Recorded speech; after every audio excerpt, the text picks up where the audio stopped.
Bien, buenos días. Bienvenidos una vez más a nuestra asignatura de intervención en la discapacidad físico-motora. Bueno, estamos en nuestro encuentro habitual de los sábados, ¿sí?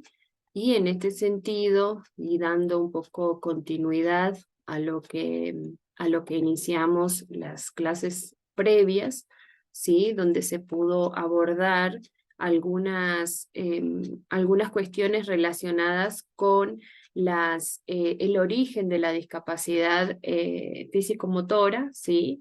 Recordar que en el encuentro anterior pues abordamos lo que tiene que ver con la parálisis cerebral propiamente dicha y cómo ésta se manifiesta en la actualidad, ¿sí? Pues es considerada una de las causas más frecuentes de minusvalía en la primera infancia, ¿sí?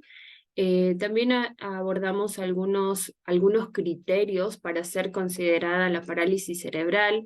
Hablamos de algunos de los síntomas más comunes, o sea, no sé si recuerdan tal vez lo que guardaba relación con la espasticidad, la tetosis, la ataxia, lo que tenía que ver con los temblores, ¿sí? Y con el tema de la rigidez.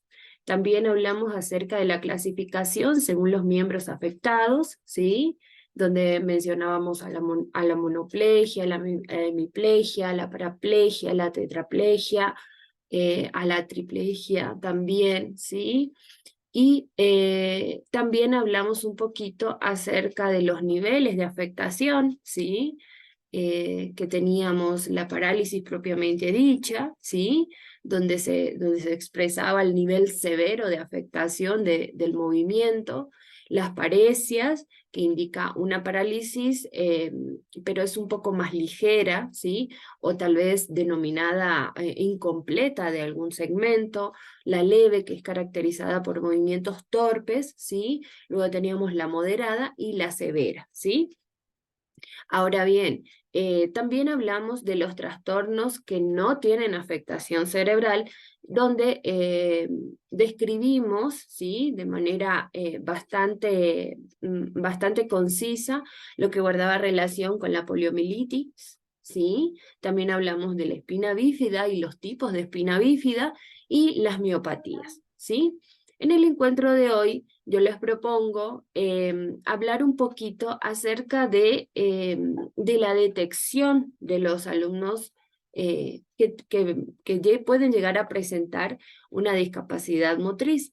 Es así que voy a proceder a compartir pantalla para que podamos conversar un poquito, ¿sí? Eso me gustaría que ustedes me puedan ir acompañando en esta,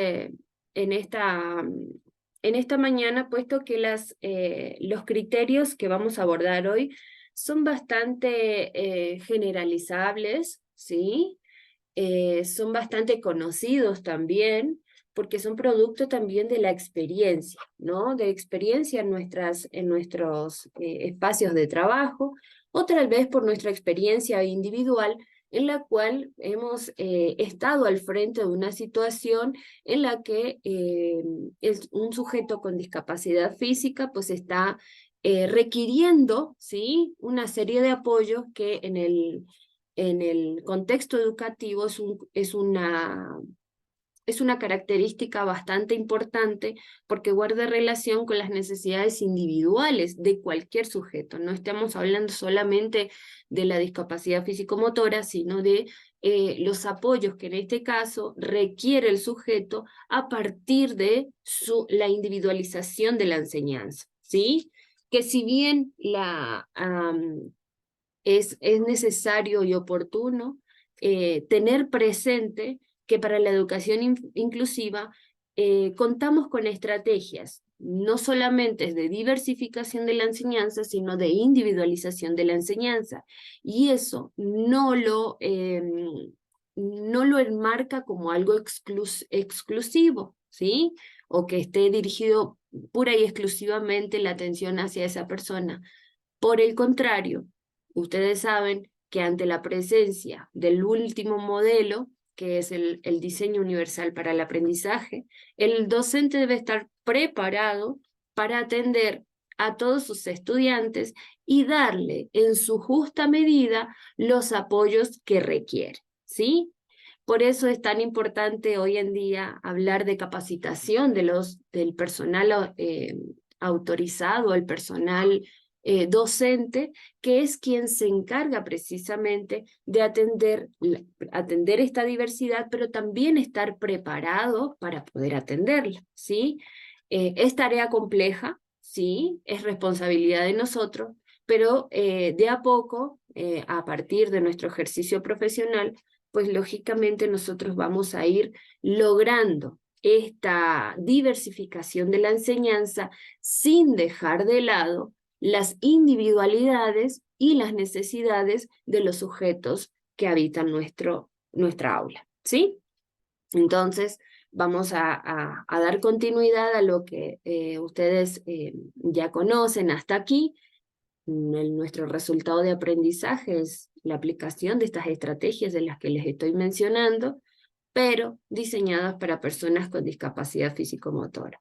Una vez que nosotros hagamos este primer recorrido, pues lógicamente vamos a tener una idea mucho más concisa en función de la entrega de nuestro producto, del aprendizaje práctico experimental que nosotros vamos a tener que concluir o que tener concluido al finalizar la asignatura. Entonces, como les decía con anterioridad, vamos a hablar un poquito acerca de la detección de alumnos con discapacidad, en la cual vamos a tener en cuenta algunos indicadores, ¿sí? Entendamos que el niño con discapacidad motriz puede tener ciertas limitaciones, por ejemplo, para caminar, puede tener algunas dificultades para hacerlo, y hay otros que se mueven de manera adecuada, ¿sí? Mueven adecuadamente sus brazos, mueven adecuadamente sus piernas, pueden efectuar diversas actividades, ¿sí? Sin embargo, es necesario que tomemos en cuenta algunos indicadores que me van a permitir a mí observar estas características del movimiento de los alumnos y determinar cuáles son esas posibilidades que tiene el sujeto de participación dentro del grupo. Recordemos que la discapacidad motriz no necesariamente está asociada, no está asociada generalmente a la discapacidad intelectual, ¿sí? Hay algunos casos que sí, otros que no. Pero dentro de estos indicadores macro, podemos mencionar las posiciones estáticas, las habilidades con la pelota, la aprehensión y manipulación y funciones perceptuales, como es el caso de la visión. Es necesario aclarar en este sentido que, como bien lo manifesté recientemente, estos son indicadores macro, ¿sí? Cuando nosotros queremos hacer como una evaluación más profunda, yo les voy a compartir el día de hoy precisamente una ficha que es muy oportuna a considerar en el caso de querer hacer el diagnóstico un poco más profundo. Cabe destacar también que en el caso de la discapacidad motriz, generalmente ya está diagnosticada, ¿sí? Lo que a nosotros, desde nuestra posición como docentes, lo que nos interesa es qué es lo que ese sujeto puede lograr y en qué medida requiere de esos apoyos. Tengamos en cuenta que estos 4 indicadores, ¿sí?, van a ser explicados de manera un poco más detallada. ¿Por qué? Porque cuando hablamos de esas posiciones estáticas, podemos ver otros subindicadores que nos van a permitir determinar incluso cómo vamos a trabajar con él, ¿sí?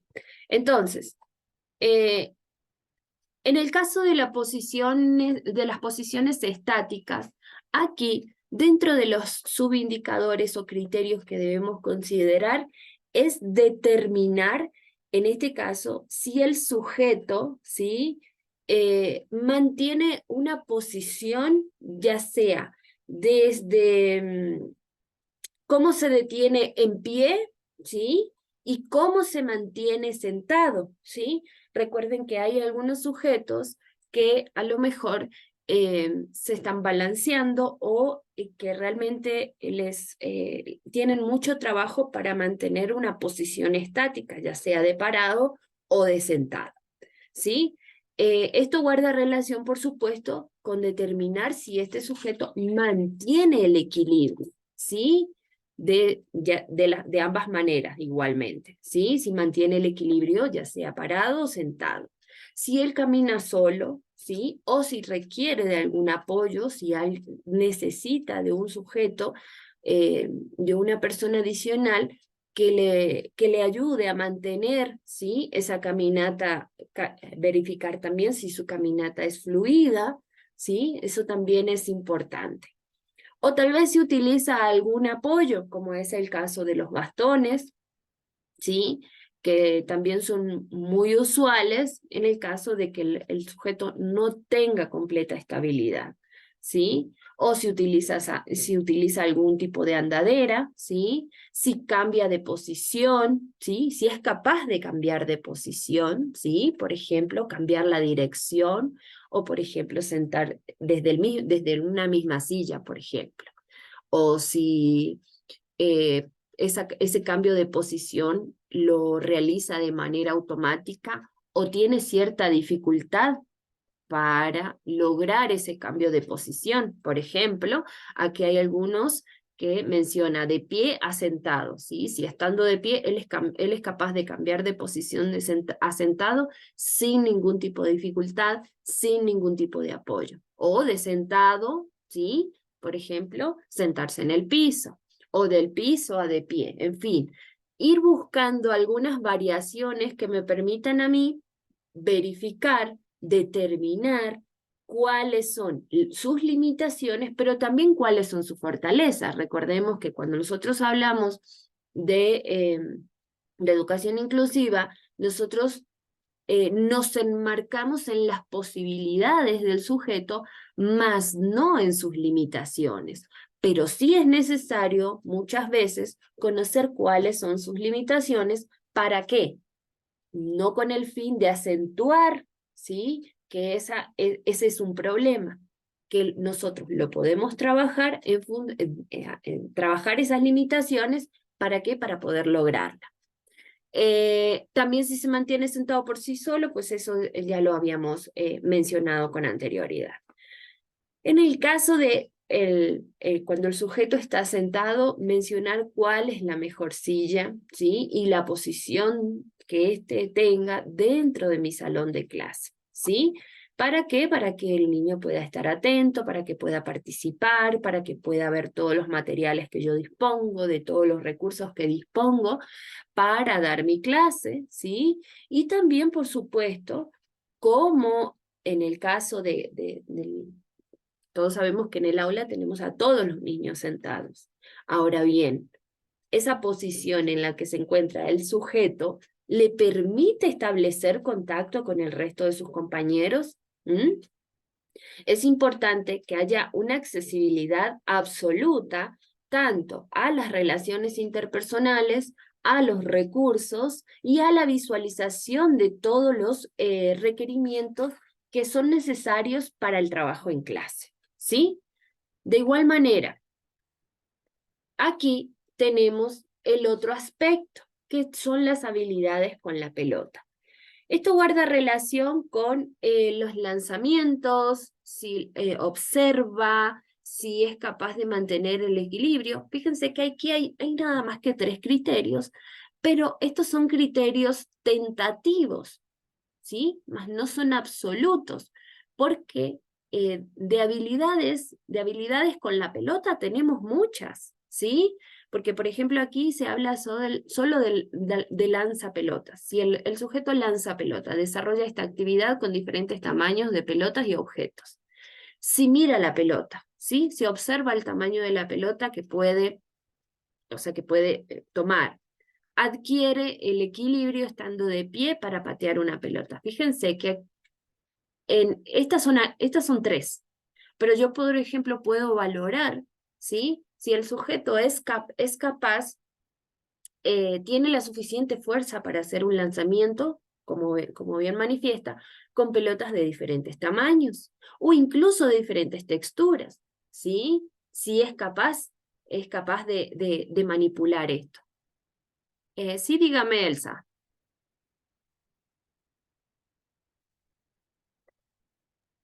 Buen día, doctor y Bueno, compañeros. Una consulta.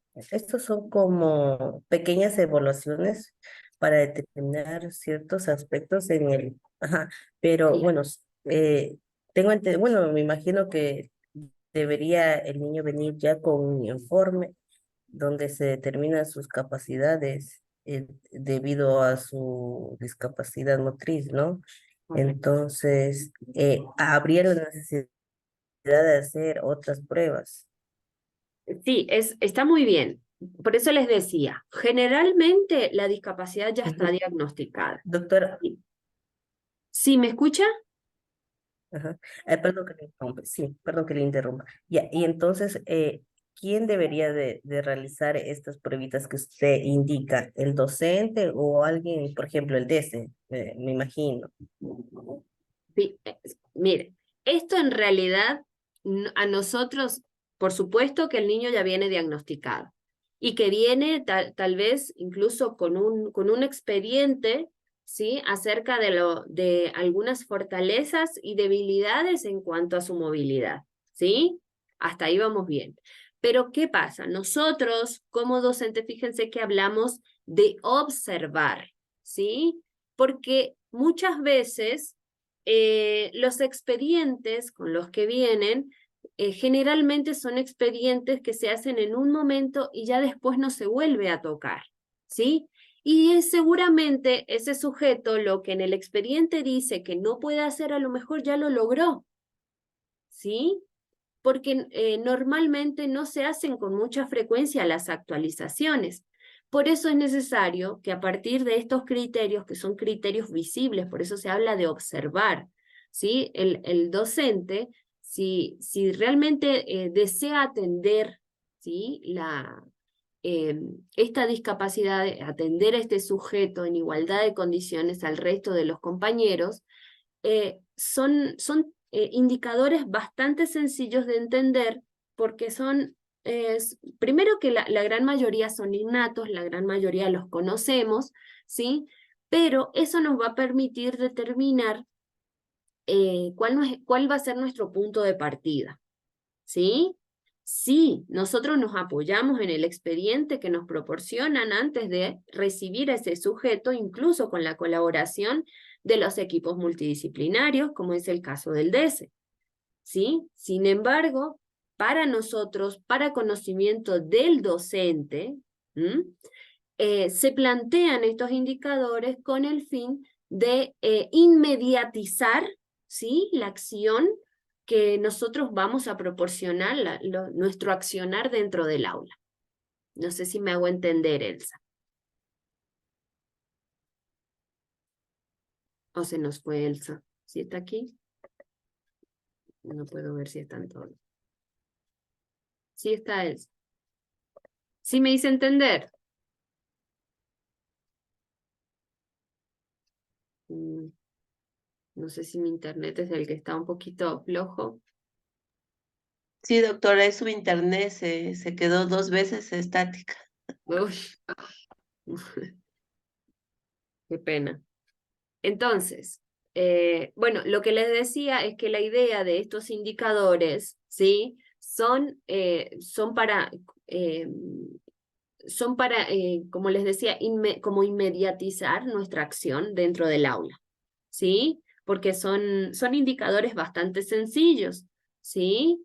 Entonces, por ejemplo, en el caso de la primera habilidad, que es lanzar pelotas, bueno, ¿a qué distancia? Si tiene la suficiente fuerza, si puede manipular diferentes tamaños, diferentes formas, ¿sí?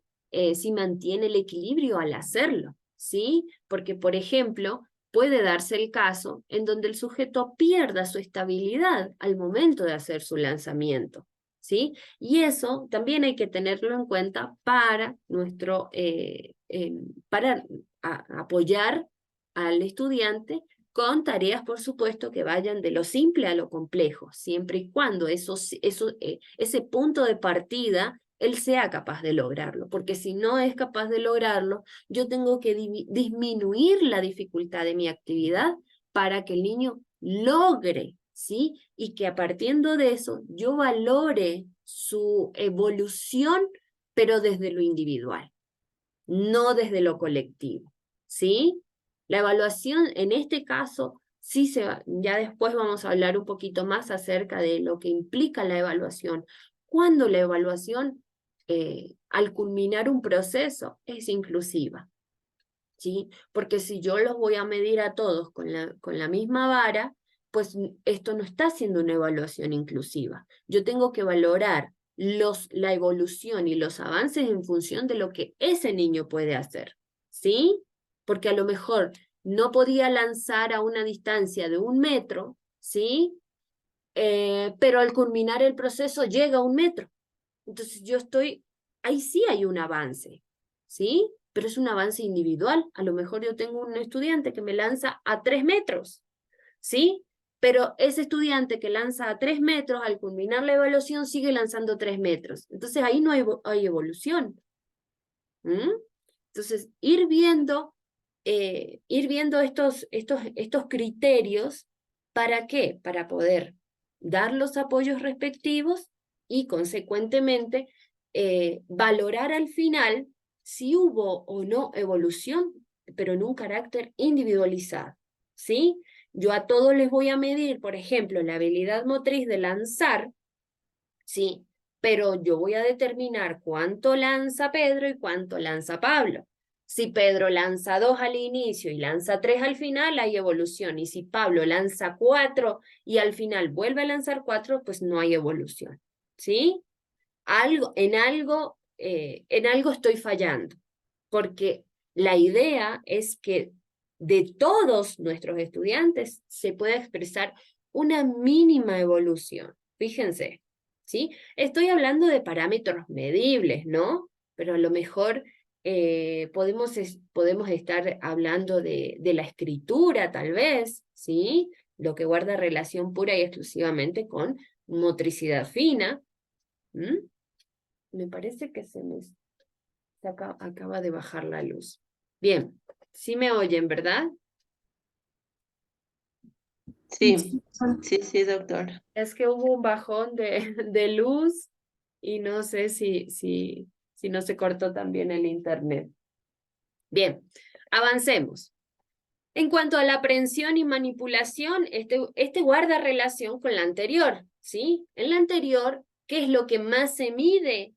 Es, por ejemplo, la tonicidad, ¿sí? Que guarda relación con la fuerza que tiene el sujeto para realizar los lanzamientos, si es capaz de observar, ¿sí? O cuáles son, a lo mejor, las características que me puedan ayudar a mí. En el caso de la aprehensión, recordemos que la aprehensión es la habilidad que nosotros tenemos para sostener un determinado objeto, ¿sí? Ya de diferentes formas, de diferentes tamaños, incluso de diferentes texturas, ¿sí? ¿Para qué? Ver cuáles, si puede mantener esa aprehensión por tiempos prolongados, ¿sí? Por ejemplo, la aprehensión es una de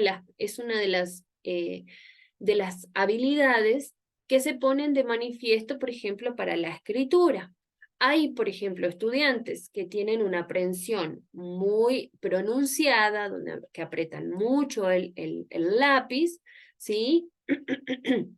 O que simplemente es a la inversa, que no tienen la suficiente fuerza en los dedos, en los músculos de los dedos, para sostener el lápiz.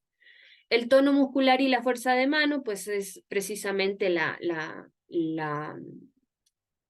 intensidad con la que le aplican fuerza al implemento, ¿sí? Por ejemplo, como les decía, o que apretan demasiado el lápiz, o bien apretan toda la mano, ¿sí?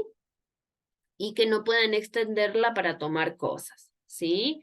Que tienen realmente los dedos muy, muy contraídos y que les cuesta mucho trabajo abrir, ¿sí? Extender los miembros para poder realizar la prensión. También sucede que este tono muscular puede ser bajo, como les decía recién, cuando carecen de esa fuerza para sostener esos objetos, ¿sí? O incluso si si tienen fuerza, no es por tiempos prolongados, ¿sí? También tenemos el control del tronco y la cabeza, ¿sí? Aquí lo que se puede determinar es que si el sujeto mantiene esa postura de sentado al realizar actividades, ¿sí? O si, por ejemplo, se va inclinando hacia un lado, ¿eso qué quiere decir? Que nosotros debemos trabajar un poco más, ¿sí? Algunas actividades, ¿sí? Que son muy sencillas, que las podemos trabajar desde sentado mismo, en donde podemos empezar a hacer movimientos muy leves hasta que el sujeto tome fuerza en los músculos, porque de eso depende el control que tenga de su propio cuerpo y de la cabeza también. Habilidades de soltar. Observa si el alumno cambia objeto de una mano a otra, ¿sí? Por ejemplo, yo cambio de lugar si él es capaz de hacer el movimiento con ambas manos, ¿sí? O si lo deja suavemente de donde lo cogió, por ejemplo. O si simplemente lo suelta sin que haya tomado contacto con la superficie.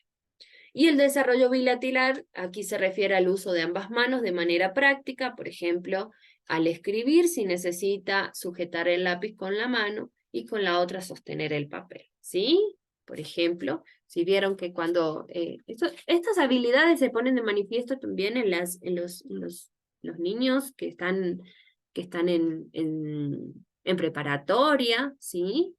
Donde se les va enseñando, ¿sí? Primero a coger el lápiz, a tener la prensión, donde es oportuno trabajar bastante con las plastilinas, donde es oportuno trabajar con precisiones,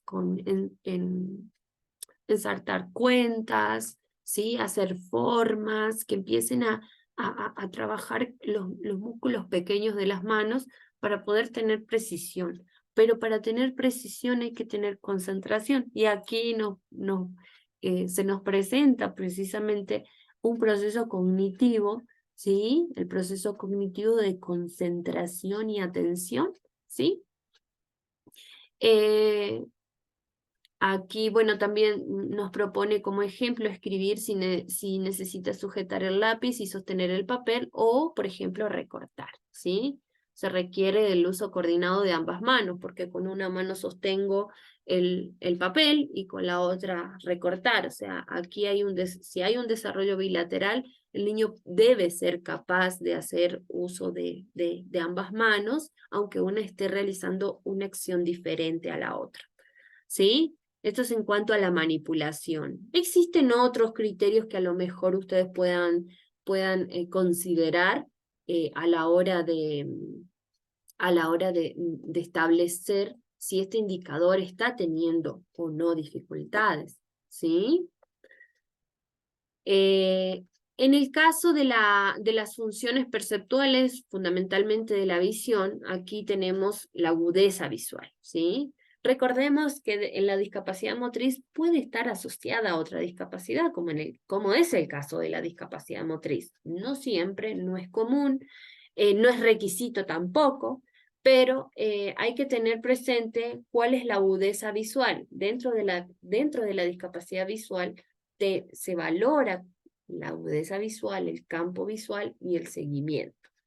Estos criterios son muy sencillos de interpretarlos, ¿sí? En el caso de la agudeza visual, es la capacidad que tiene el sujeto de centrar imágenes para comprenderlas, ¿sí? Por ejemplo, pues es capaz de determinar el tamaño de un objeto en relación a otro, de las distancias de los objetos y de los contrastes que estos tengan, ¿sí? Por eso es importante, por ejemplo, trabajar con los niños en las piezas de diferentes formas, de diferentes colores, de diferentes texturas, para que él pueda determinar la diferencia entre uno y otro, ¿sí? En el caso del campo visual, es el espacio delante de nosotros que percibimos, ¿sí? Aquí nos menciona que aproximadamente nosotros tenemos un campo visual de 104 grados, ¿sí? Entendamos que más o menos es hasta qué punto, ¿sí? Sobre la línea recta de manera imaginaria que tenemos por los lados de nuestros ojos, cuánto es lo que yo puedo ver, ¿sí? Si yo percibo, si el niño percibe que hay un objeto de algún color o que tiene, no sonido porque estamos hablando de la función perceptual, pero del oído. En este caso, normalmente tiene que ser de esos 104 grados, ¿sí? A lo mejor algunos tienen más, otros tienen menos. Entonces, ver cuál es el campo frente a nosotros que en este caso el niño percibe. En este caso es el frente del niño, no frente a nosotros, ¿verdad? Y el seguimiento visual, ¿sí? Si el sujeto, si el niño es capaz de seguir un objeto en movimiento, ¿sí? E identificarlo, seguirlo, ¿sí? Este ejercicio se hace mucho cuando los niños son pequeños. Eso se hace prácticamente en la primera infancia, ¿sí? Cuando ya el niño incluso todavía no sabe gatear, si él es capaz de seguir el movimiento, pues eh, eh, estamos bien, ¿no? Ahora sí, hay una dificultad para seguir el objeto o realmente se le dificulta mucho, estaríamos, por supuesto, solicitando atención o em, una, una opinión, ¿sí? ¿No? Una opinión de un profesional. Bien, ahora, aquí yo les traigo algunas estrategias que se pueden utilizar en la discapacidad motriz, ¿sí? Estas estrategias son estrategias generales, ¿sí?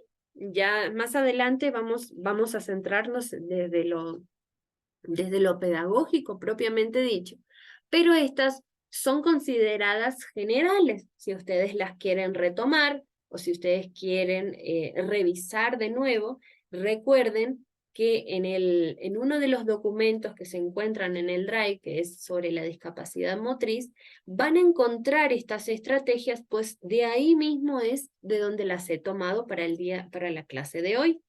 Nosotros, bueno, en primera instancia, como docentes, debemos realizar algunos cambios en la estructura del aula, en el caso que se requiera, de tal manera que pueda beneficiar, ¿sí? La participación, ¿sí? La visualización, como decía, o el intercambio con los demás estudiantes, ¿sí?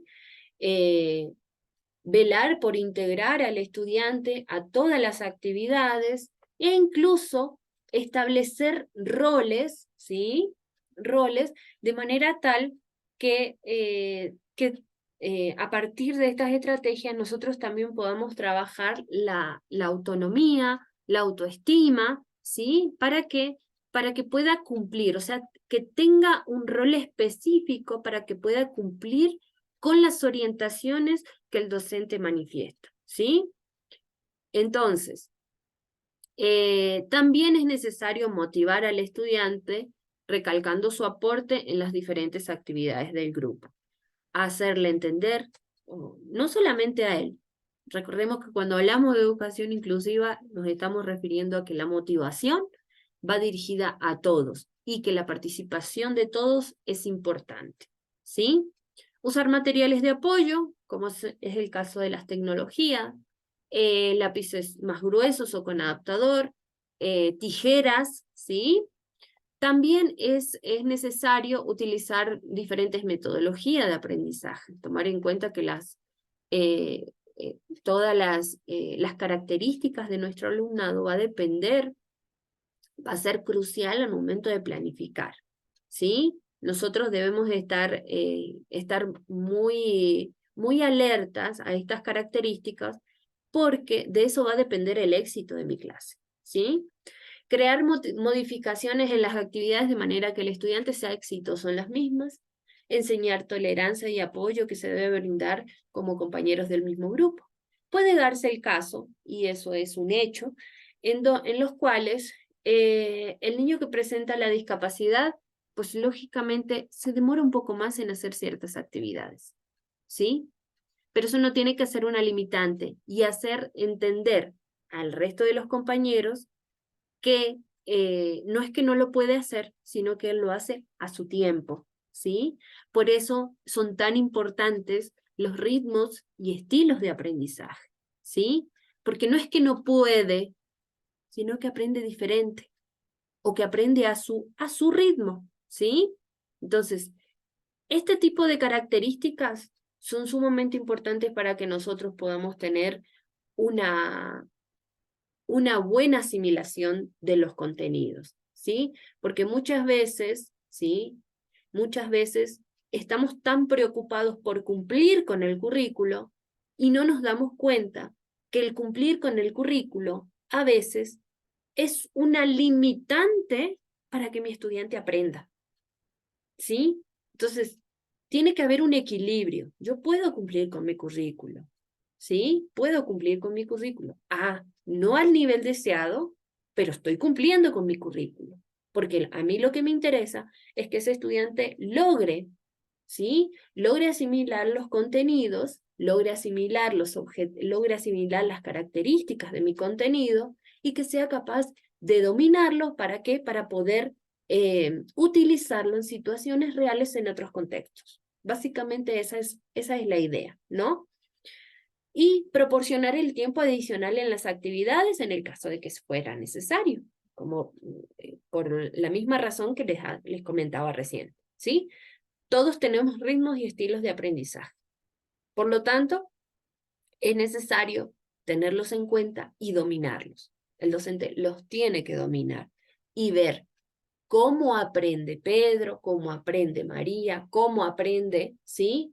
Y qué tiempo se demora, ¿sí? Porque cada uno tiene su ritmo. Ahora bien, como les decía, estas son características denominadas generales. Ahora, analicemos cómo apoyarlo. ¿Cómo apoyar a un niño con discapacidad motora? Y asumiendo alguna de las características que aquí se plantean, ¿sí? Las que les voy a presentar a partir de ahora guardan relación incluso con las áreas, ¿sí? Pero en primera instancia es necesario abordar desde cómo lo vamos a hacer, ¿sí? Cómo vamos a proporcionar estos apoyos educativos, ¿sí? Desde la escuela y propiamente en el aula, y que lógicamente en el hogar generalmente los dominan. O sea, ya saben, ¿sí? ¿Por qué? Porque conviven permanentemente, pero hay ciertos criterios que se ponen de manifiesto en el aula, mas no en la casa, ¿sí? Hablemos entonces de los apoyos, de los primeros apoyos o las primeras recomendaciones. Estas son inicialmente recomendaciones. En primera instancia, el niño con discapacidad debe ser tratado igual que el resto de los estudiantes, ¿sí? También es necesario que no subestimemos sus capacidades y habilidades, por ejemplo, haciéndole cosas, ¿sí? O facilitándole ciertas actividades, facilitándole, me refiero a hacerle cosas que a lo mejor él sabe hacerlo, ¿sí? No sobreprotegerlo, porque esto en realidad provoca un retroceso en el sujeto, un retroceso en el estudiante, porque se desmotiva, ¿sí? Estigmatizarlo o etiquetarlo, eso afecta significativamente, ¿sí? a su autoestima. Recordar también que ayudar es facilitarle en las actividades y no realizárselas. Por eso hablamos de apoyos, ¿sí? pero para eso yo lo tengo que conocer. Si yo no conozco a mi sujeto, si yo no conozco a mi estudiante, es posible, ¿sí?, que los apoyos que a lo mejor me haya planteado no logren el éxito. ¿Por qué? Vuelvo y repito, los indicadores que hablamos al inicio son indicadores bastante sencillos de observar, de interpretar incluso, porque todas esas manifestaciones se pueden determinar simplemente a través de la observación. Dar instrucciones simples, cortas y sencillas, ¿sí? Cuando hablamos de instrucciones sencillas, cortas y simples, es que hablar de que esas instrucciones sean directas, ¿sí? Que sean instrucciones sumamente claras en donde se pueda declarar qué es lo que hay que hacer, ¿sí? Pero de manera directa y sin hacer explicaciones demasiado extensas en la cual se pueda perder el sentido de la instrucción, ¿sí? Del sentido o incluso confundir, ¿sí?, a través de esa orientación. También tenemos que en este sentido, dentro de otra de las recomendaciones que se plantean, son mostrar las características del lugar para que se sienta confiado en el lugar, se sienta seguro, ¿sí? En donde cuando va a iniciar, por ejemplo, cuando inicia un periodo lectivo, hacer el recorrido, ¿sí? Hacer el recorrido desde el ingreso a la institución hasta el lugar donde va a trabajar, ¿sí? Para que conozca, para que sepa por dónde debe transitar y que de esa manera él no sienta ninguna desconfianza a la hora de ingresar, ¿sí? Explorar las zonas del lugar, estudiar cómo puede facilitar el acceso, ya sea en sillas de ruedas, con bastones o con andaderas, ¿sí? Para, en este caso, evitar desplazamientos innecesarios, ¿sí? Por una parte, o desplazamientos demasiado extensos. Eliminar también el mayor número posible de barreras arquitectónicas y ajustarse al paso del niño o niña, ¿sí? Cuando hablamos de que estas barreras arquitectónicas pues han tomado fuerza en el último tiempo, puesto que contábamos con muchas instituciones, muchos espacios en donde realmente la accesibilidad, por ejemplo, en silla de ruedas, no era prioridad, ¿sí? Y hoy una institución obligatoriamente debe contar con las rampas para que, en este caso, la institución educativa se vuelva un espacio accesible, un espacio seguro, un espacio confiable, ¿sí?, para el estudiante con discapacidad. Más adelante nos vamos a centrar en las características o en los criterios que vamos a considerar, ¿sí?, para el trabajo en el aula, ¿sí? Como bien manifestamos con anterioridad, tenemos que adecuar el mobiliario. El mobiliario del salón de clase para proporcionar primero, libertad de movimiento, ¿sí? Segundo, evitar cualquier tipo de situación, de recurso que pueda afectar o lastimar al estudiante, proporcionar todos los materiales de apoyo que se requieran, ¿sí? Bueno, aquí se mencionan las sillas adaptadas, las mesas, los materiales de trabajo, y ya más adelante vamos a ver algunas características que guardan relación con los materiales de trabajo. Sensibilizar a la comunidad educativa sobre esas fortalezas y apoyos reales que el niño requiere, ¿sí?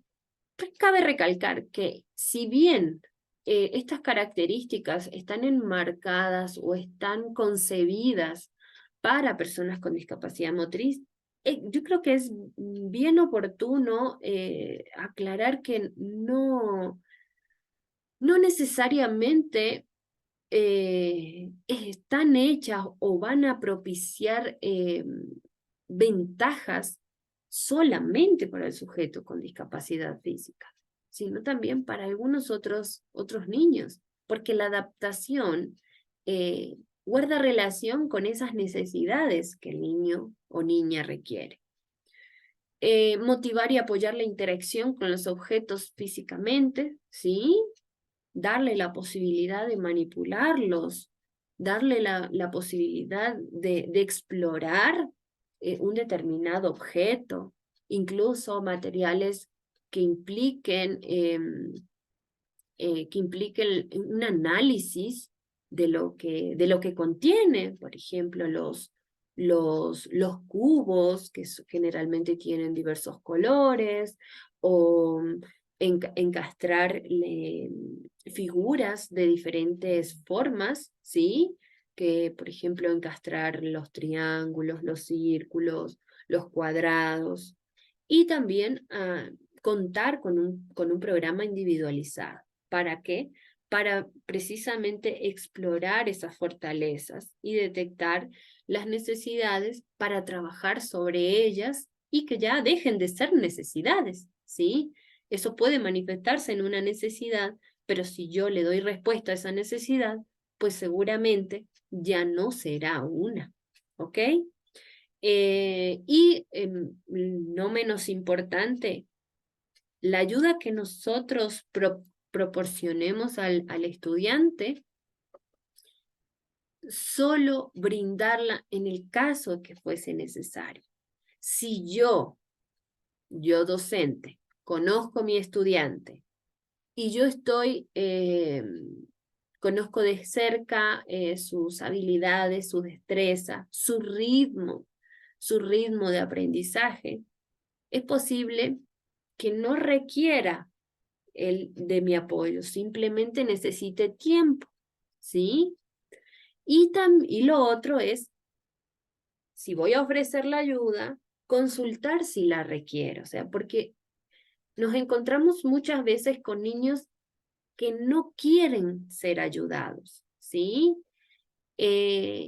Entonces, tenemos que respetar algunas decisiones que guardan relación con lo que quiere el niño, ¿sí? ¿Te gustaría que te ayude? ¿Sí? Preguntas muy sutiles, ¿sí? No, yo te lo hago, ¿sí? Mira, es así. No, no es oportuno, no generaría un verdadero proceso de aprendizaje, ¿sí? ¿Qué te parece? O simplemente dar orientaciones desde lo oral, ¿sí? Recuerden que existen apoyos verbales que a lo mejor le van a ayudar a conseguir el objetivo, incluso sin manipularlo, sin intervenir físicamente hablando, ¿sí? Ahora, tenemos algunos criterios, ¿sí? Más con respecto a los apoyos que podemos proporcionar en el aula. Fomentar el uso de todos los materiales disponibles, ¿sí? Si yo, por ejemplo, como docente, tengo un aula en donde tengo recursos sumamente visibles, sumamente didácticos, pero porque no estén desordenados, no quiero que se toque. No, todo lo que hay en el aula debe ser utilizado y debe estar a disposición de los estudiantes. Ahora, lo que sí es necesario manifestar son las reglas para el uso de esos materiales, ¿sí? Por ejemplo, hay aulas que están estructuradas por rincones, ¿sí? Sin embargo, si yo como docente no establezco las reglas para la utilización en el momento en el momento apropiado, es posible que mis recursos no deban estar ahí, porque si yo no tengo un control, y esto guarda relación con las habilidades que tiene el docente, si yo no tengo control de mi grupo, no es oportuno que yo tenga tantos materiales visibles en el aula. Todos sabemos que para los niños pequeños, sobre todo, lo que no está, no existe. ¿Sí? Para los niños pequeños estoy hablando, ¿no? No estamos hablando de adolescentes, porque no es el caso. Pero si no está a la mano, a lo mejor no me va a causar mayores inconvenientes, ¿sí? Motivar también la experimentación de las cosas nuevas, ¿sí? Bueno, ¿qué puedo hacer con esto? O se le plantea a grupos reducidos que puedan explorar un determinado objeto y cómo me lo pueden describir, ¿sí? ¿Qué harías con esto? ¿Sí? Presentar las actividades como un reto, como metas que debemos alcanzar, ¿sí? O problemas que hay que resolver, ¿sí? Mostrar al niño cómo usar esos objetos, ¿sí? Pero no siempre es bueno, fíjense, porque si yo quiero fomentar la exploración, ¿sí? Yo primero tengo que darle la opción para que él me dé algunas respuestas, ¿sí? Pero después que él ya me dio todas las respuestas, ahí recién hago una intervención de qué podemos hacer con ese objeto. Porque si no, estoy limitando, ¿sí? Estoy limitando la resolución de problemas, estoy limitando la creatividad, estoy limitando un montón de conceptos de acuerdo a un determinado material. No hay que interrumpir cuando el niño está concentrado, ¿sí? A menos que sea estrictamente necesario. Porque es un momento de él, ¿sí? Cuando un niño está concentrado, quiere decir que está explotando sus procesos cognitivos, ¿sí? O incluso está indagando, y mejorando, contribuyendo al aumento de su desarrollo cognitivo. Por lo tanto, solo en el caso que sea necesario, se debe interrumpir. Permitir la repetición de actividades si el niño lo desea, ¿sí? Porque muchas veces cuando se repite una actividad porque el niño quiere, es porque le resultó atractivo, le resultó motivador, le resultó interesante, ¿sí?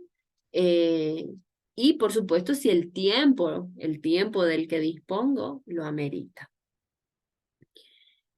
Cuando nosotros proponemos actividades o planificamos las actividades, es necesario que tengamos presente los niveles de complejidad para una determinada actividad, ¿sí? Y recordar que siempre, ¿sí? Esto es un principio, ¿sí? De la pedagogía, ir de lo simple a lo complejo, ¿sí? ¿Para qué? Para que pueda haber un recorrido, ¿sí? Hacia el logro de una determinada acción. Colocar el grupo de manera tal que todos puedan verse, ¿sí? Que puede ser en semicírculos o círculos, ¿sí? Para que haya un contacto visual, un contacto global, ¿sí? De todos los que habitamos el aula, ¿sí? No siempre se puede, porque va a depender de la actividad que se va a desarrollar. Pero es una forma organizativa que podemos considerar a la hora de trabajar en la clase. Y también recordar que el sentido del tacto se encuentra en toda la piel, ¿sí? Por lo tanto, algunos niños prefieren tocar los objetos en sus brazos o en la cara, ¿sí? Porque es donde tienen mayor sensibilidad, ¿sí? Bien, ahora, fíjense que les había manifestado que existen algunas recomendaciones que guardan relación con las áreas. Entonces vamos a pasar a la lengua escrita.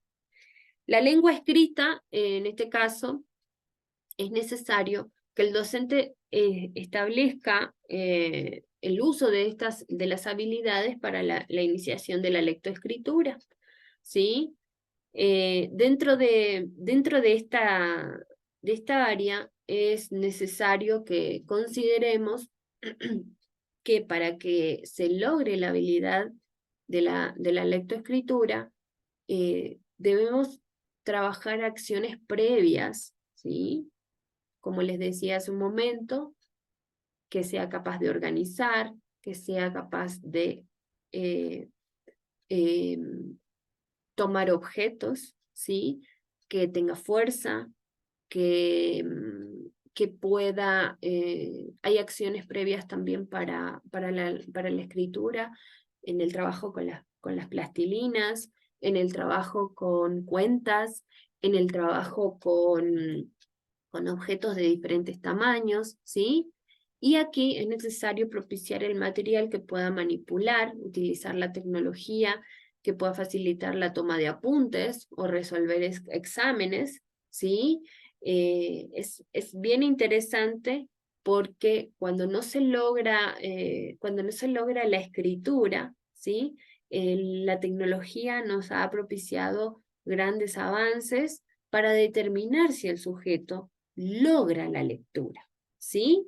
A lo mejor no logre la escritura, pero la lectura sí la logra, ¿sí? Entonces, ir viendo o canalizando estos recursos que se presentan en los últimos años con el avance vertiginoso de la tecnología para que sean parte también de nuestro quehacer pedagógico.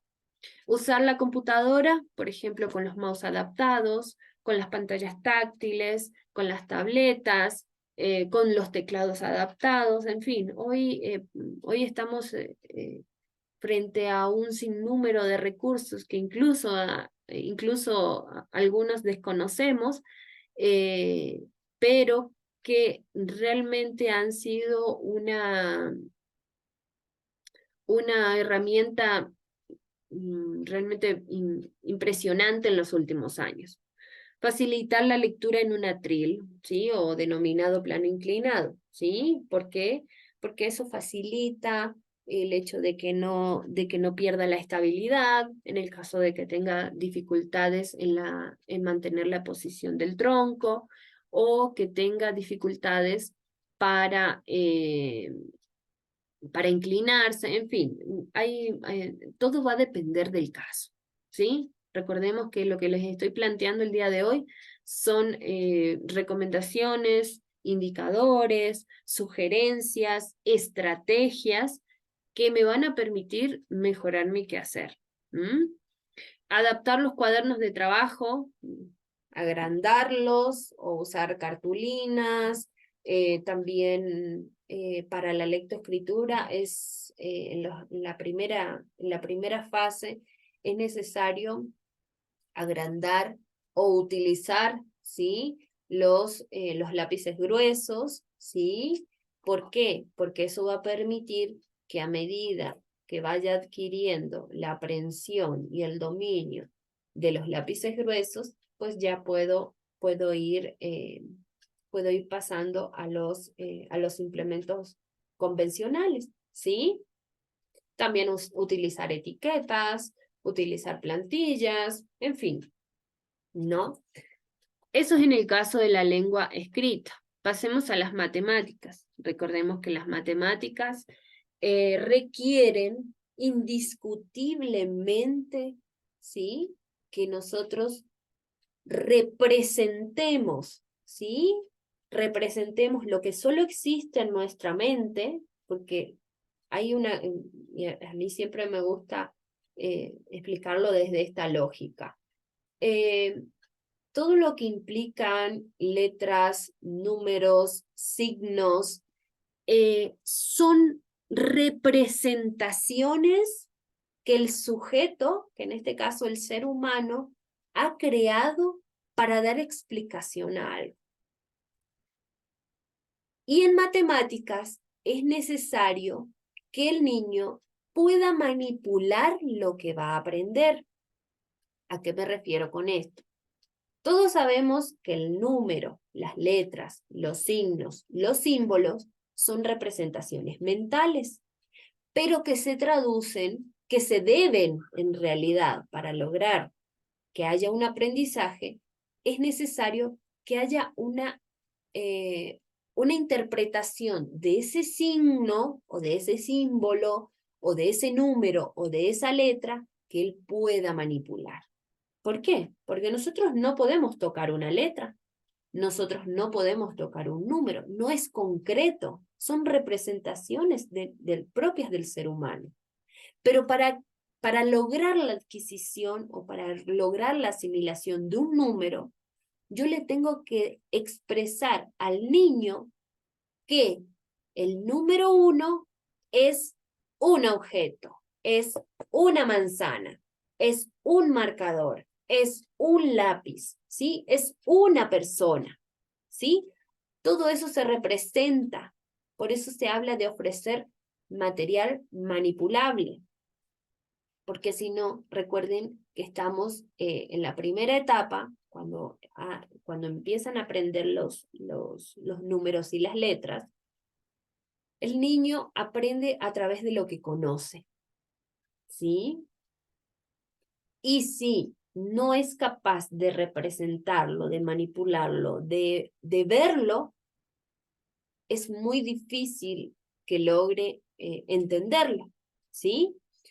Entonces, es necesario que proyectemos los conocimientos que tengan un uso práctico en su vida cotidiana, ¿sí? Porque de esa manera se hace más fácil interpretar un contenido, ¿sí?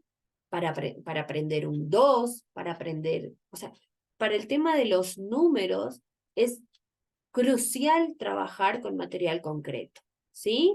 ¿Para qué? Para que luego puedan interpretar lo abstracto. Recordemos que cuando se inicia en la enseñanza-aprendizaje de las matemáticas, el niño no tiene la capacidad, no tiene la maduración para comprender aquello que no puede tocar, ¿sí? Por ejemplo, yo les expreso mediante ejemplos súper sencillos a mis estudiantes cuando les hablo de esto, porque si yo le pregunto a un niño, ¿qué es el amor? ¿Sí? El niño posiblemente me va a decir que el amor es mamá, o que el amor es un corazón. Fíjense que a través del corazón él lo representa, ¿sí? Algo que conoce. O a mamá la puede tocar, a mamá la puede abrazar, a mamá la puede besar. Pero nosotros ya con un pensamiento abstracto tenemos una concepción mucho más profunda y mucho más amplia acerca del amor. Eso mismo ocurre con los niños, ¿sí? El niño de 5 o 6 años posiblemente no sea capaz de explicarte qué es el compromiso, ¿sí? Porque es una palabra demasiado abstracta que implica una maduración bastante consolidada de los procesos cognitivos, ¿sí? Sin embargo, en el caso de las matemáticas, yo parto de lo concreto para luego pasar a lo abstracto, ¿sí? Y aquí volvemos a hablar de la vida cotidiana, ¿sí? Que nosotros seamos capaces de plantear esos problemas, pero en situaciones cotidianas, ¿sí? Dar más importancia a los conocimientos que a la forma de expresarlos, ¿sí? Y elaborar tableros de comunicación con elementos matemáticos en los que el alumno pueda señalar las respuestas. Por ejemplo, cajitas donde en una cajita donde se hable, por ejemplo, de los números del 1 al 9. Otra cajita que exprese números del 10 al 19. Y así, ¿para qué? Para que a partir de estos recursos que pueden ser confeccionados con muy poco material, con material muy económico, y que me va a propiciar, ¿sí?, una interpretación bastante importante en el caso de las sumas, de las restas, ¿sí?, de las multiplicaciones, de las divisiones. Entonces, esto es en cuanto al área de matemática. Pasemos al área de educación física. El área de educación física es una de las áreas que por ahí suelen tener o suelen carecer de estos apoyos, ¿sí? ¿Por qué? Porque estamos al frente de una discapacidad físico-motriz. Entonces, el niño posiblemente tenga que primero adaptarse, pero también el docente es quien debe adaptar sus actividades en función de las características del todo el grupo, no solamente del sujeto. Entonces, una de las recomendaciones o una de las estrategias más significativas o apoyos que podemos utilizar en la clase de educación física es fomentar su participación, es fomentar que él se integre, ¿sí? Suele darse el caso, y eso suele dar muy buenos resultados, cuando a los compañeros se los pone en igualdad de condiciones al niño que presenta la discapacidad, ¿sí?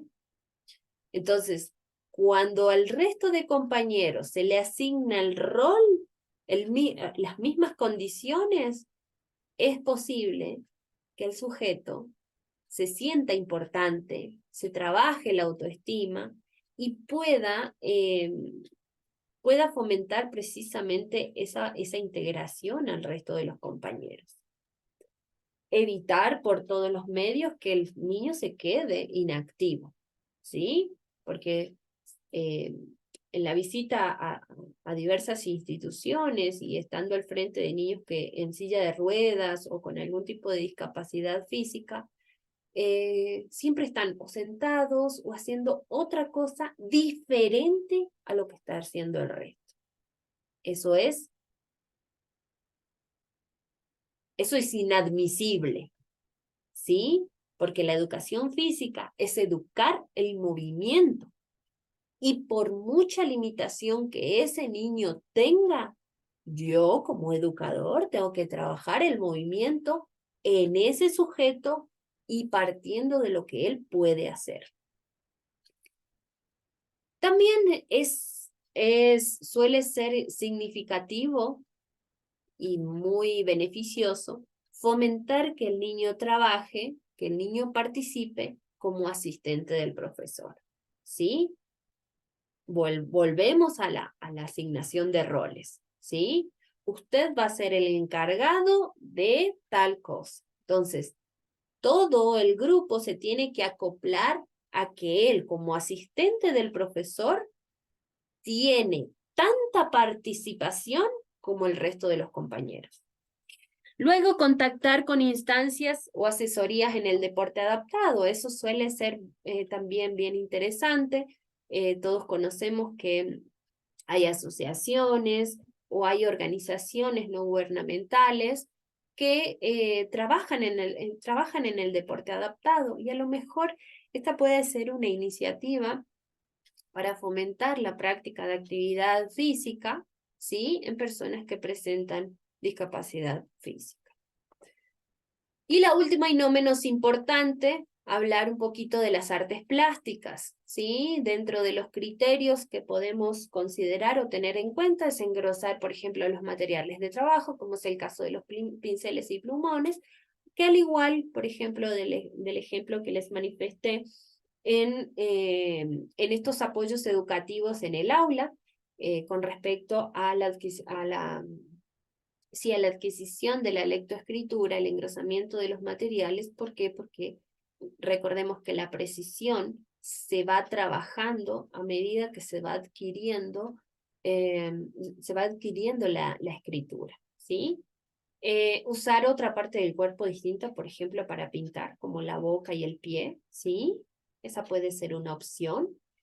U ofrecer material variado, como algunas pinturas digitales, plastilinas, arenas, piedras, incluso los granos, ¿sí? Granos, porotos, lentejas, arroz, fideos, ¿sí? ¿Para qué? Para que pueda fomentarse la creatividad, promover también que todos los compañeros puedan ser apoyos para dibujar lo que el niño con discapacidad vaya expresando. Y por último, fomentar habilidades para que el desarrollo de la educación musical pueda ser interesante para el niño, ¿sí? Esto guarda relación con el aspecto musical. Recordemos que el arte engloba muchísimas áreas, ¿sí? Como es la pintura, como es, como es la música, como es la danza, ¿sí? Como es la escultura. Son las diferentes manifestaciones las diferentes manifestaciones del arte, y que por lo tanto, aquí hay solo algunas que están enmarcadas fundamentalmente en las artes plásticas y en la musical, pero recordemos que podemos hablar de una educación desde la danza, ¿sí? El uso de la música como un recurso súper fundamental, o ya sea para movernos o para trabajar en este tipo de situaciones, ¿sí? Y en el caso de la música, pues tratar de facilitar un instrumento que sea de fácil manipulación y que pueda seguir el ritmo e integrarse a todos los compañeros, al grupo, ¿sí? Por ejemplo, brindarle materiales que suenen y que puedan ser elaborados con recursos reciclables, me va a permitir generar música también, ¿no?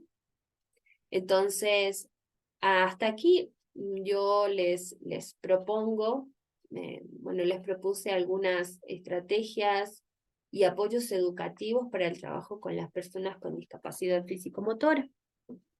Como les había mencionado al inicio, en el caso de la detección, yo les quiero compartir un instrumento, ¿sí? Es uno de tantos. Estos instrumentos, a ver, déjenme compartírselos en este instante, para que ustedes puedan... Media horita más, dijo. Bueno, Ya pensamos que se le fue la luz. se cortó, sí, se cortó el internet aquí, por eso, mil disculpas. No sé hasta dónde me escucharon. Así es al inicio, doctora, se le fue 2 veces, pero iba y volvía, iba y volvía. Ahora ya se fue. Ay, perdón. Bueno, les comento que, bueno, les estaba diciendo, no sé si me escucharon, que les quería compartir una ficha que les puede servir, que se habla de una caracterización pedagógica de estudiantes en proceso de educación inclusiva, ¿sí? Esto puede ser un instrumento bastante interesante para determinar algunas cuestiones, ¿sí? Como ustedes, ¿sí se ve lo que les estoy compartiendo? Sí, sí se ve. Sí, Bueno, aquí tenemos un instrumento que habla sobre la caracterización pedagógica, pero es bastante completa, porque incluso al final nos ofrece una escala valorativa en donde, en el caso de que no venga con un diagnóstico, porque ustedes saben que los diagnósticos suelen demorarse, y que muchas veces nos ponen en una situación desventajosa a los docentes. ¿Por qué razón? Porque empiezo las clases, debo empezar con mi trabajo, pero no tengo claro por dónde empezar. Entonces, esta puede ser una herramienta bastante interesante en la que se pueden apoyar para determinar estas características del sujeto. Aquí, bueno, el instrumento tiene como objetivo identificar estudiantes con discapacidad cognitiva o con alguna condición de vulnerabilidad para establecer con los directivos, docentes y padres de familia de la institución las acciones de la ruta de intervención pedagógica que orienten el proceso de educación inclusiva. Aquí, bueno, tenemos datos generales o datos personales del estudiante que guardan relación con su ubicación, si ya está declarada la discapacidad, la edad cronológica y, bueno, nombre de sus padres. En la información escolar, este tiene que ver con con el recorrido, ¿sí? Si ha perdido algún nivel educativo o si se ha cambiado con frecuencia de algún colegio, si tiene o si ha presentado ausentismo escolar y algunas observaciones con relación a la vinculación y la permanencia en otras instituciones en el caso de que fuese nuevo, ¿sí? Luego tenemos con respecto a la discapacidad cognitiva, aquí hay una serie de interrogantes. En la fase 2 se habla de la caracterización propiamente del estudiante, ¿sí? Fíjense que aquí se habla de una caracterización pedagógica, ¿sí? A estudiantes con discapacidad. Y aquí ustedes van a encontrar, por ejemplo, algunos de los antecedentes que guardan relación, por ejemplo, con su madurez, su desarrollo y el crecimiento. Claro está que para caracterizar esto nosotros debemos apoyarnos en el trabajo con la familia, ¿sí?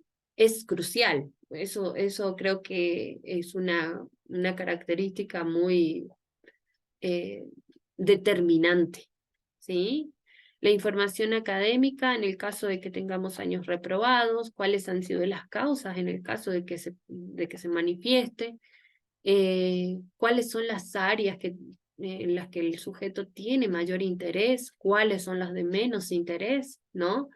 La tipología de familia. Recordemos que hablamos de familias parentales, de familias tradicionales,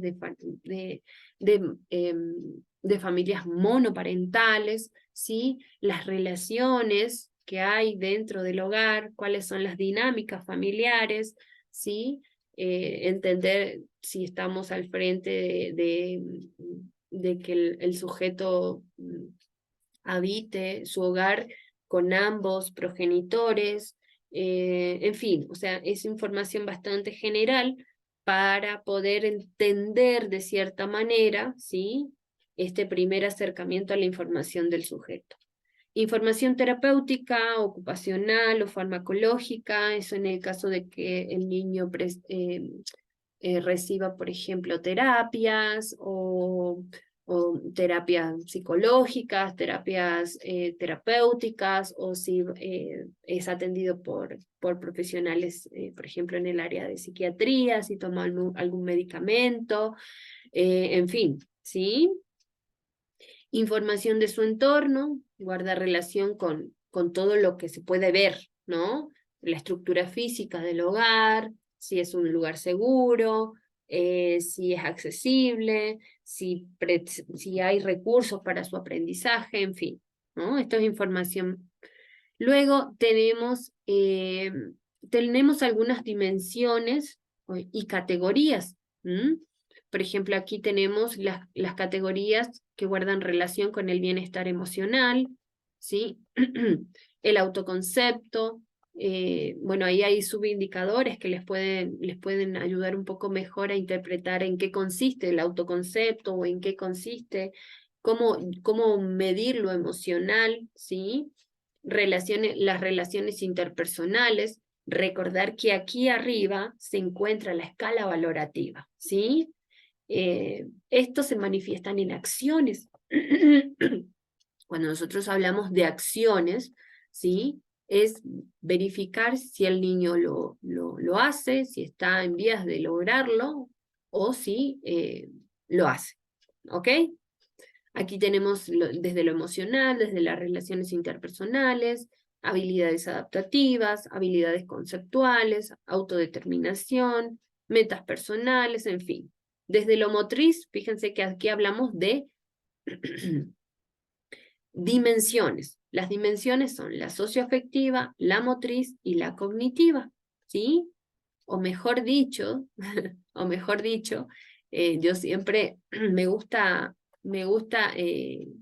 hacer alusión que este tipo de instrumentos, cuando asumen las dimensiones socioafectiva, la dimensión motriz, la dimensión cognitiva, estamos al frente de una valoración bastante acertada acerca de la psicomotricidad, pues en la psicomotricidad se trabajan las 3 áreas, ¿sí? Hay algunas que incorporan el lenguaje, como pues pueden evidenciar aquí, más adelante, incorporan el lenguaje, ¿sí? Porque se articula, por supuesto, con guarda relación con la interpretación, guarda relación con la articulación de las palabras, si es capaz de pronunciarlas, si las comprende, si las analiza, si es capaz de explicarlas. Todas ellas, si bien tienen un fuerte componente cognitivo, también hacen hincapié al desarrollo del lenguaje, ¿sí? Y cualquier observación que se requiera. Además, se habla de la caracterización de los estilos de aprendizaje. Recuerden que los estilos de aprendizaje son una herramienta que debemos dominar como docentes para poder intervenir, ¿sí? Aquí tenemos los tipos de aprendizaje que mejor realiza el alumno, la situación grupal. Esto tiene opciones, ¿sí? Como podrán ver, ¿sí? La información la procesa mejor. ¿Por qué canal? Por el canal auditivo verbal, por el visomotriz, ¿por cuál de los dos? ¿Sí? Generalmente, y en la mayoría de los casos, el niño percibe mejor la información desde lo auditivo, ¿sí? Entonces, desde lo auditivo, por una parte, pero el visual suele ser el primero, ¿sí?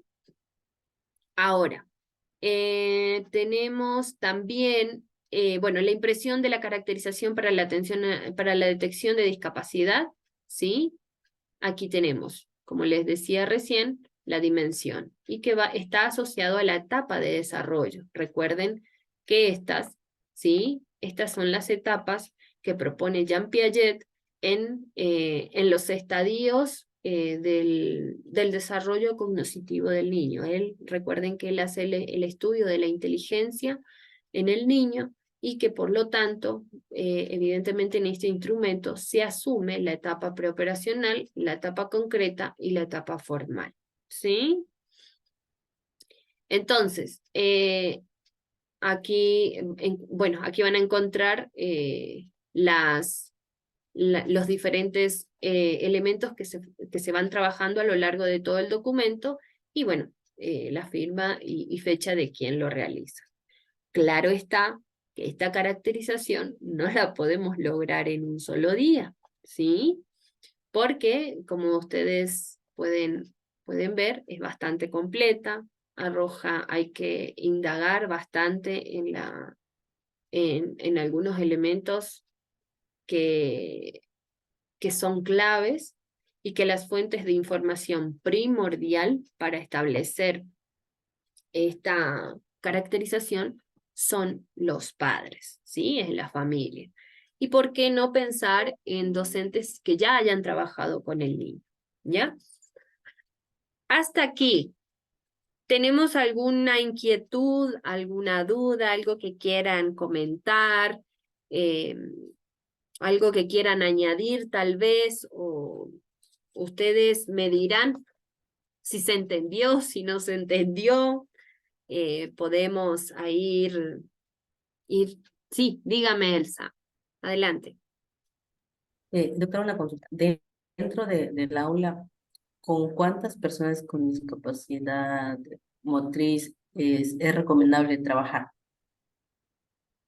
Bueno, en realidad, trabajar con personas con discapacidad motriz no llega a ser un impedimento tan significativo, a menos que los apoyos dependan, en este caso, que esos apoyos facilitados dependan de la participación activa del profesor. Por ejemplo, Pensemos a lo mejor en el profesor de educación física, ¿sí?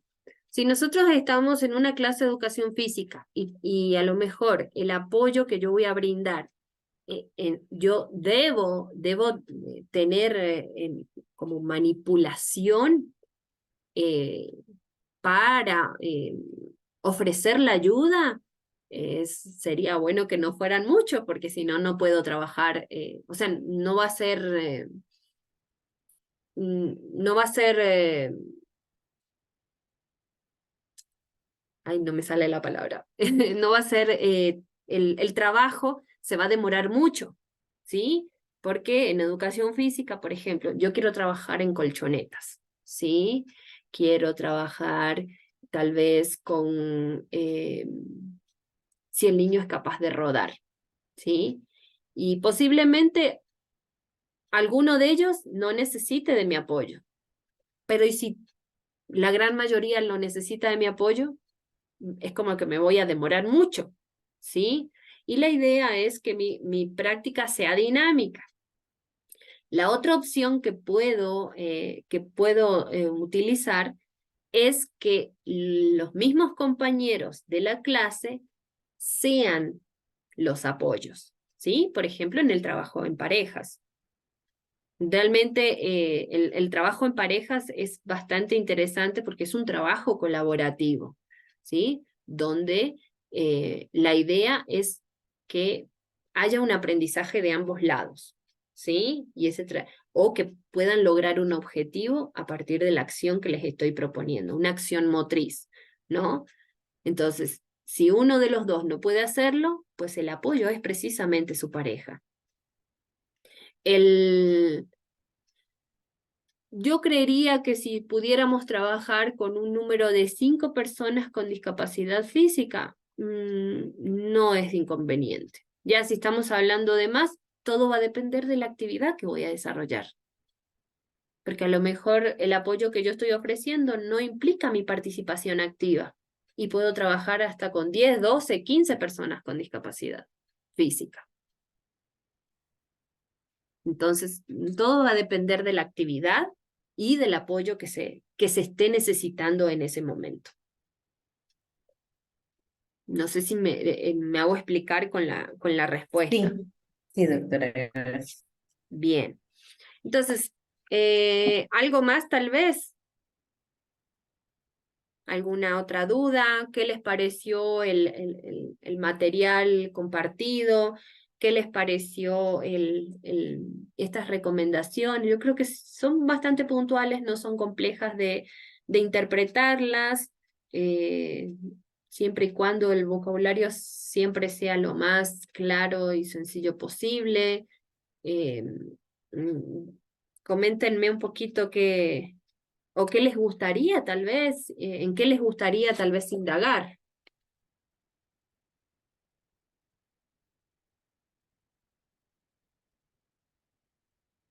Yo, doctora, le quería preguntar sobre el deber, el segundo deber. Dígame, ¿sí?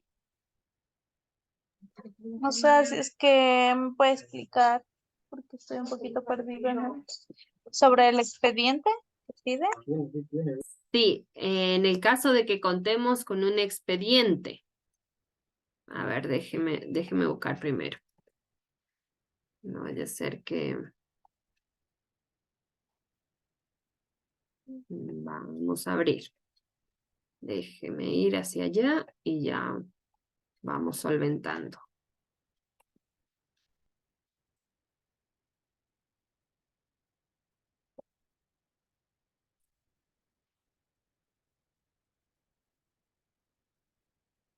Bien, aquí tenemos el tema que proponemos en la actividad es el expediente psicopedagógico de un estudiante con discapacidad físico-motora, análisis de las necesidades a partir de la aplicación de instrumentos seleccionados dentro de la educación inclusiva en una institución de educación regular.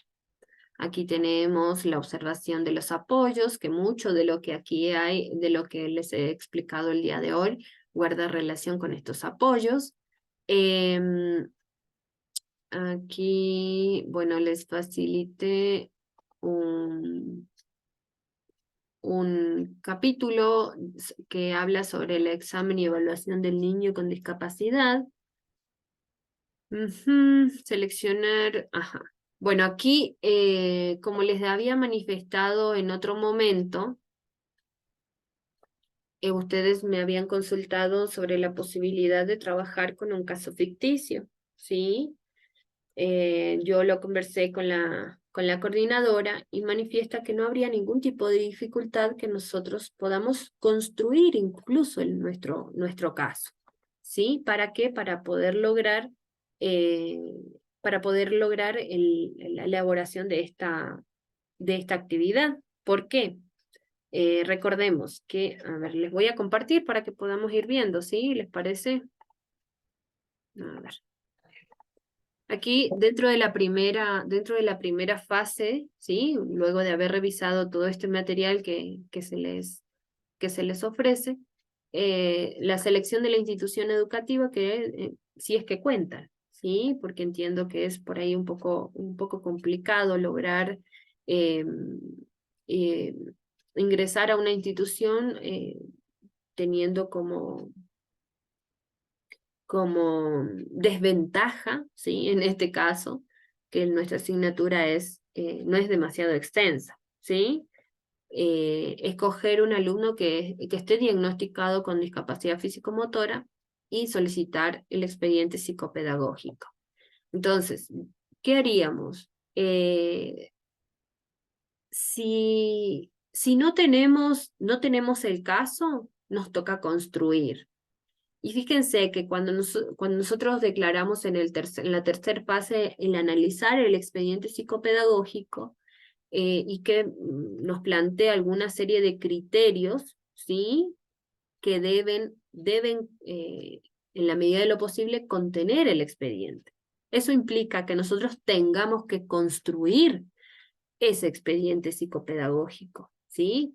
¿Para qué? Para que haya claridad a la hora de hacer el análisis. Fíjense que aquí menciona analizar el expediente y caracterizar el caso, ¿sí? Algunos criterios que ustedes pueden declarar cuando hagan la caracterización del caso que ustedes van a elaborar, ¿sí? Con el que van a trabajar.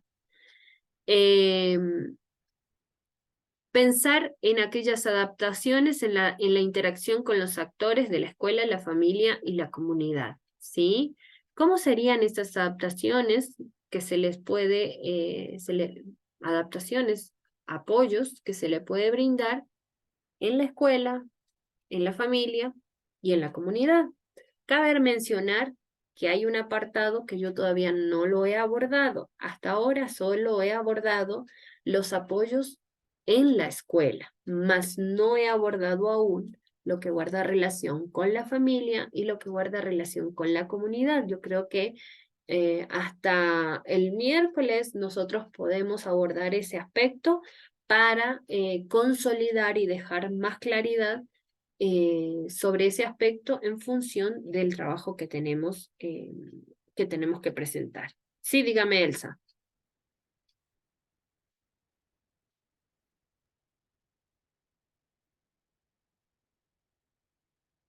Exactamente, le iba a preguntar eso, si tal vez tiene alguna recomendación para las adaptaciones en Sí, cuanto a los dos es ámbitos que que eso, vamos a eso tocar, pero todavía ya lo no lo mencionó. abordé. Eso todavía no lo abordé el día de hoy. Espero poder abordarlo el día miércoles. ¿Sí? Yo casi seguro que el día miércoles lo abordo sin ningún tipo de inconveniente. Hasta aquí solo he abordado los apoyos en el aula y en las diferentes áreas, ¿sí? Como es el caso de lengua, matemática, educación física y artes plásticas, que son las que mencionamos el día de hoy, ¿sí? También, a partir del estudio de los instrumentos, a ver, para valorar las principales necesidades. Esa es otra cuestión que me queda pendiente. Fíjense, hoy les estoy compartiendo un instrumento que puede ser considerado, pero yo les voy a presentar instrumentos, por ejemplo, para valorar la motricidad en personas con discapacidad, ¿sí? Si bien, y aquí planteo el hecho de que cuando nosotros busquemos en la literatura, vamos a encontrar instrumentos para valorar la motricidad, por ejemplo, ¿sí? Pero esos instrumentos generalmente no están concebidos para personas que presentan discapacidad, ¿sí? Y ese es, eso en este instante viene siendo como un vacío, ¿sí? No digo que no hay, hasta ahora es muy poco lo que hay, ¿sí? Es un vacío que aún tiene el área en la que nosotros nos desenvolvemos, porque generalmente se construyen instrumentos en función de las etapas del desarrollo de un niño que no presenta ningún tipo de discapacidad.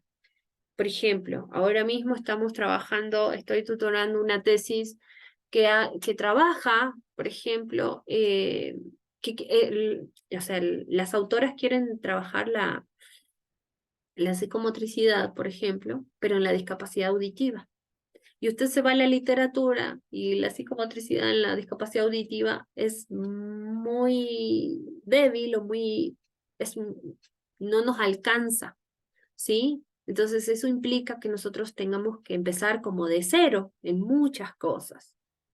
Entonces, yo les voy a compartir los instrumentos. Existen algunos, en algunas investigaciones, ustedes pueden indagar en la literatura, en las tesis de pregrado, en las tesis de maestría, en las tesis de doctorado, en donde realizan adaptaciones, fíjense, realizan adaptaciones al instrumento en función de la población con la que están trabajando, ¿sí?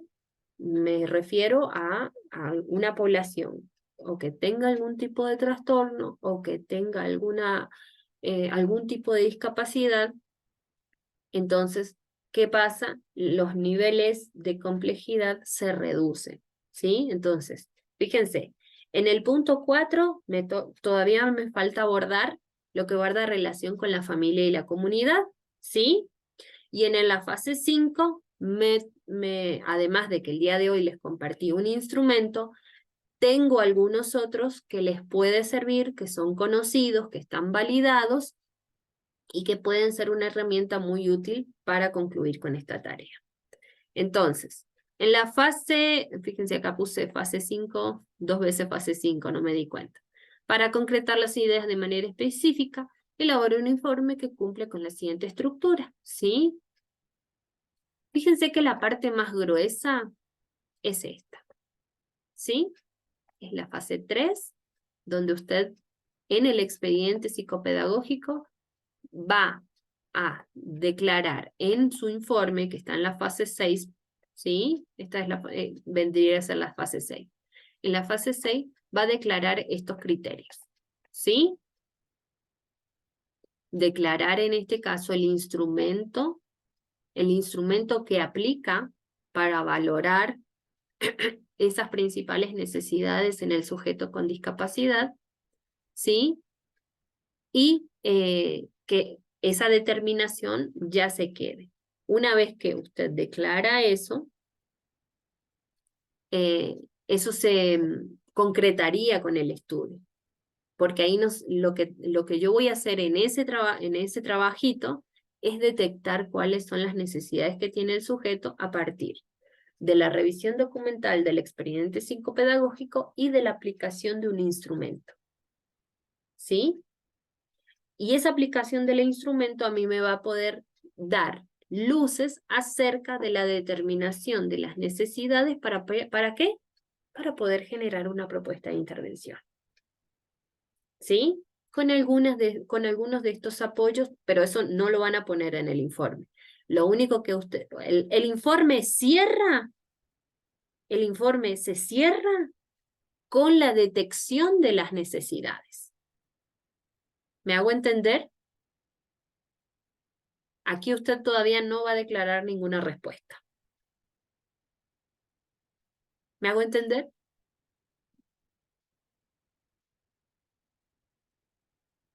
Pregunten si no quedó claro, por Doctora, favor. doctora, en el caso de que no tengamos el expediente, usted dice que hay que elaborarlo, pero ¿cómo se lo elaboraría al expediente, o sea, porque tocaría O tener... tal vez podemos conseguirlo en internet, porque a veces hay casos. Sí, hay casos en internet, o sea, la ¿Nos idea, darías acceso? a ver, yo sé Ajá. que al ser un caso ficticio, todas las características son hipotéticas, ¿no? Pero por eso les digo, sería bueno que, eh, que construyan el informe en base a los criterios que están aquí, aunque no tengan el expediente psicopedagógico, ¿sí? Porque entiendo que es complejo cuando no vamos a estar en contacto directo, ¿sí? Entonces, si podemos encontrar un caso, yo sí me gustaría poder valorar el caso que usted escoja, ¿sí? ¿Para qué? Porque después, en función de este informe, usted realiza su propuesta de intervención. ¿Sí me hago entender? Sí, doctora, buenos días. Le hago una pregunta y tal vez usted nos puede ayudarnos con algún modelo de expediente. Sí, sí, sí, yo les voy a conseguir un modelo de expediente para que puedan trabajarlo. ¿Sí? ¿Les parece bien así? Sí, Ya, doctora, doctora. gracias. Ya, entonces voy a tomar nota aquí para para poder subirles un modelo de expediente.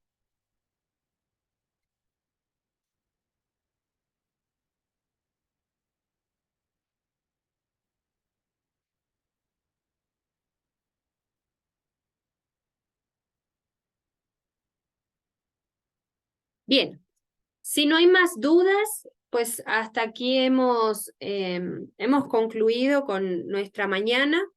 De todas maneras, yo sí les pido que cualquier duda que tengan se comuniquen conmigo, por favor, ¿sí?